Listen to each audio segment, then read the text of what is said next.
Մյուս թեման, որին ստիպված ենք անդրադառնալ, հոգևորականների խնդիրն է, հոգևորականների հետ կապված եւ ընդհանուր եկեղեցու հետ կապված թեման, որը բազմաթիվ շարժումների տեղիք է տալիս ուղեկցվող Խին Խոլձինգի կողմից իրականացվող մանիպուլյացիոն դրսևորումներով։ Նախ նշեմ, որ ես հանդիսանում եմ հայաստանյաց Սուրբ Առաքելական եկեղեցու հետևորդ, մկրտված 1991 թվականի հունիսի 2-ին։ Շատ հաճախ այցելում եմ եկեղեցիներ, կցանկանայի ավելի հաճախ, քան ստացվում է, ինձ պարբերաբար կարելի է տեսնել Սուրբ Աննա, Սուրբ Սարգիս, Սուրբ Զորավոր եկեղեցիներում, այս թելը ներքևից կախված է խաչ, որը միշտ ինձ հետ է։ Մի խոսքով համարվում եմ հայ առաքելական եկեղեցու հետևորդ, ինչպես որ քաղաքացիական պայմանագիր կուսակցությունից բազմաթիվ իմ ընկերներ, նաև երկրի բարձրաստիճան ղեկավարությունից, վարչապետ Նիկոլ Փաշինյանի գլխավորությամբ, մենք բոլորս հանդիսանում ենք հայ առաքելական եկեղեցու հետևորդներ։ Ընդհանուր առմամբ ինչ խնդիր կա, բացարձակապես կապ չունի եկեղեցու հետ։ Խնդիր կա անձանց հետ, անձիկ, ովքեր հանցագործություններ էին նախապատրաստում, ահաբեկչական դրսևորումներ եւ այլն, դա համապատասխան իրավապահ մարմինների տիրույթում է։ Ու մյուս ամենագլխավոր խնդիրը, որը վերաբերել է բոլորիս, կայանում է հետևյալում. հայաստանյաց առաքելական Սուրբ եկեղեցու կաթողիկոսը չի կարող լինել ավելի հաջողակ գործարար, քան ես, չի կարող լինել ավելի կրքոտ մաչո, քան ես չեմ տեղավորվում այդ իրողության մեջ։ Նույն կերպ այդ իրողության մեջ չի տեղավորվում Հայաստանի Հանրապետության վարչապետ Նիկոլ Փաշինյանը, ում այս համատեքստում պետք է դիտարկել ոչ թե որպես վարչապետ, այլ նախ եւ առաջ որպես Հայաստանի Հանրապետության քաղաքացի, հայ առաքելական եկեղեցու հետևորդ։ Միանգամայն տրամաբանական է։ Մենք եկեղեցին դարեր շարունակ եղել է մեր ինքնության պահպանման կարևորագույն նախադրյալը։ Մենք գիտակցում ենք դա։ Ովքեր լավ գիտեն հայոց պատմություն, վստահաբար հասկանում են ինչի մասին եմ խոսում։ Եկեղեցին դա այն հոգևորն է, որը անհրաժեշտ է մեզ աշխարհական մեղսավորներից։ Եկեղեցին, այսինքն հոգևորը եւ աշխարհականները, մեղսավորները, թեպետ դիտարկվում են առանձին, սակայն հստակ անջրպետ գոյություն չունի։ Ի վերջո, եկեղեցին նախատեսված է մեղսավոր աշխարհականներից, այսպես ասած, ուշքի բերելու, դարձի բերելու եւ հոգևորը վերգտնելու նկատառումով։ Եկեղեցու գոյությունը ինքնանպատակ չի։ Համաձայն Հայաստանի Հանրապետության Սահմանադրության 18-րդ հոդվածի հայաստանյաց առաքելական Սուրբ եկեղեցին հանդիսանում է ազգային եկեղեցի։ Մեր սահմանադրությունը հղում է անում նաև այլ իրավական ակտերի, մասնավորապես 1991 թվականին ընդունված խղճի ազատության եւ կրոնական կազմակերպությունների մասին օրենքին, ինչպես նաև Հայաստանյաց Սուրբ Առաքելական եկեղեցու եւ Հայաստանի Հանրապետության միջև հարաբերությունների մասին 2007 թվականին ընդունված օրենքին։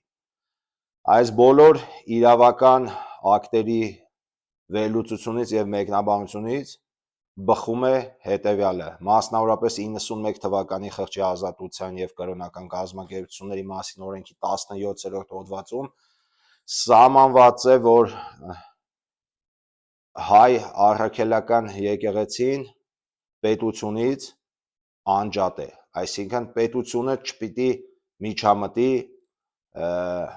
եկեղեցու ներքին գործերին, բայց այս ամենը վերաբերելի չէ հայ առաքելական եկեղեցու հետևորդ հանդիսացող մեր հայ ժողովրդին, որովհետև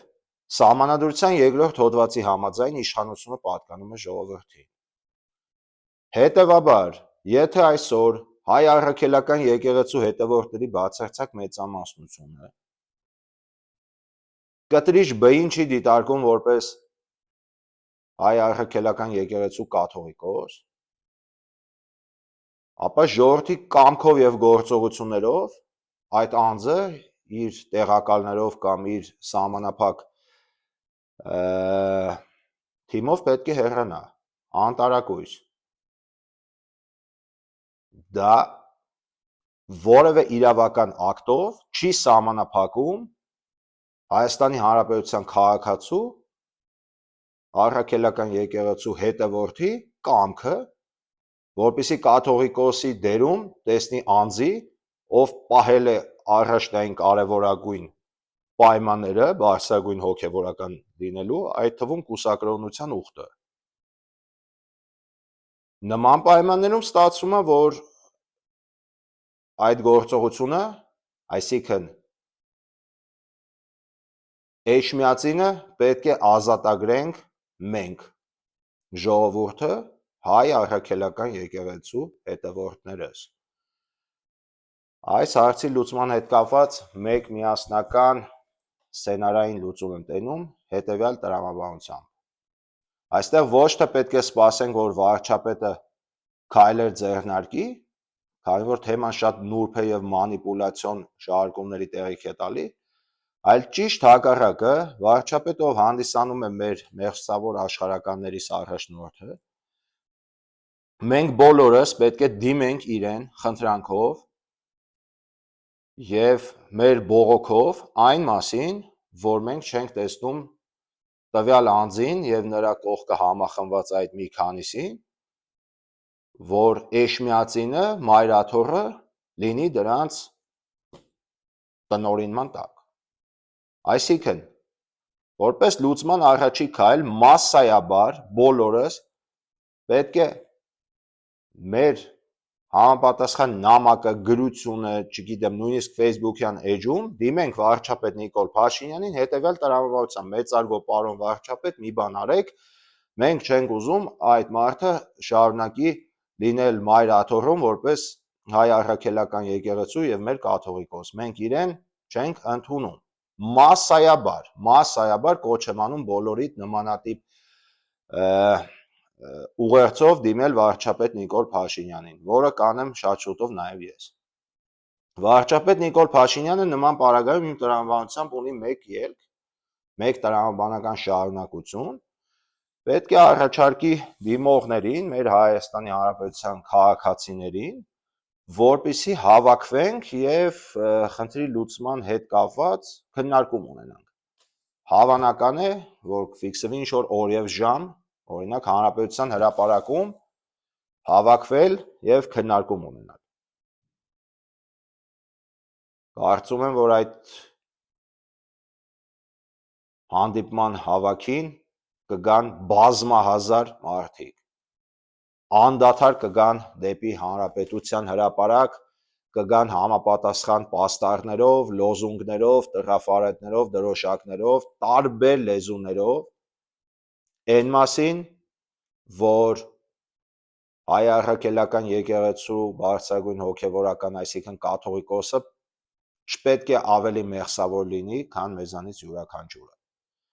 Էլի ապավինում ենք մեր Z սերնդի երիտասարդությանը, ովքեր վստահ են, որ հաճախում են եկեղեցիներ, ովքեր մեր առաքելական եկեղեցու հետևորդն են մեծ մասամբ, իրանք եւս չեն ընդունում նման իրողություն։ Անդադար իջնում ենք Հանրապետության հրապարակ, պատկերացրեք, համապատասխան պաստառներով, այս ձևով կամ այս ձևով։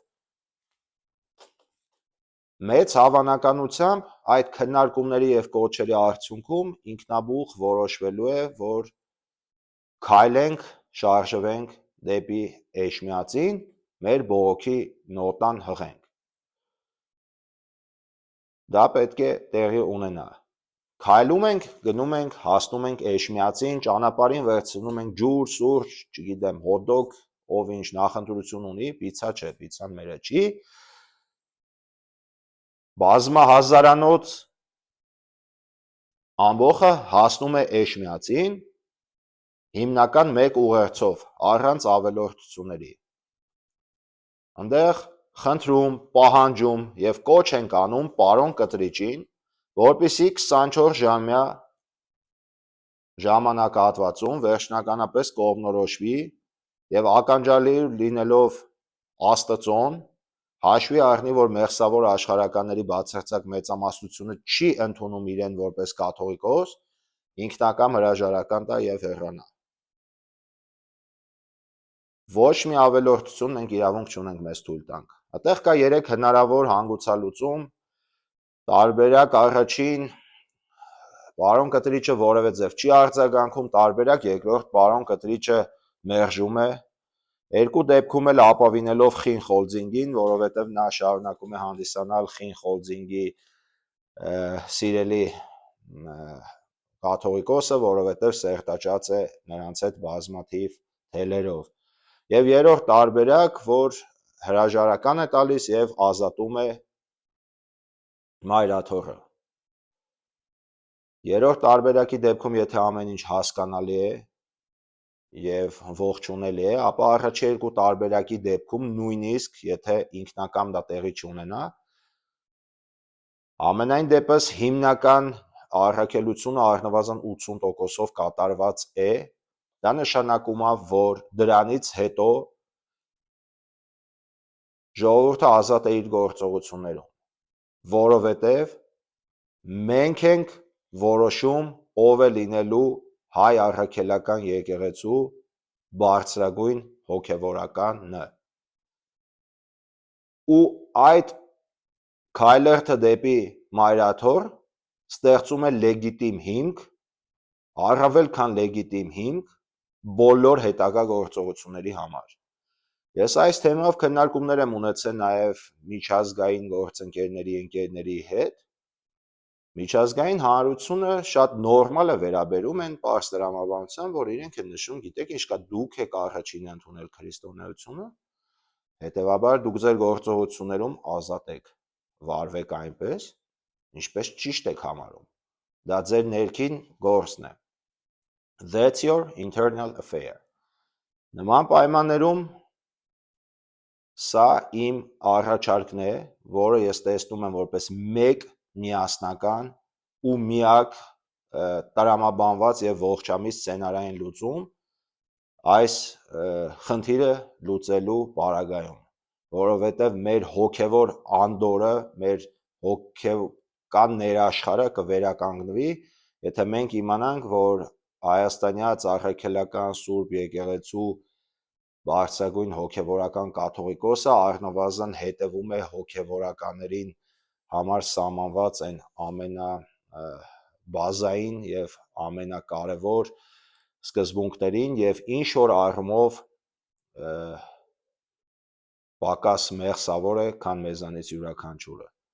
Այնպես որ սիրելիներս, ձեզ մտորելու առիթ եմ տալիս, ցանկանում եմ ձեզ լինեք առողջ եւ հոգեվորը թող ավելի շատ լինի մեր բոլորիս կյանքում։ Շնորհակալություն։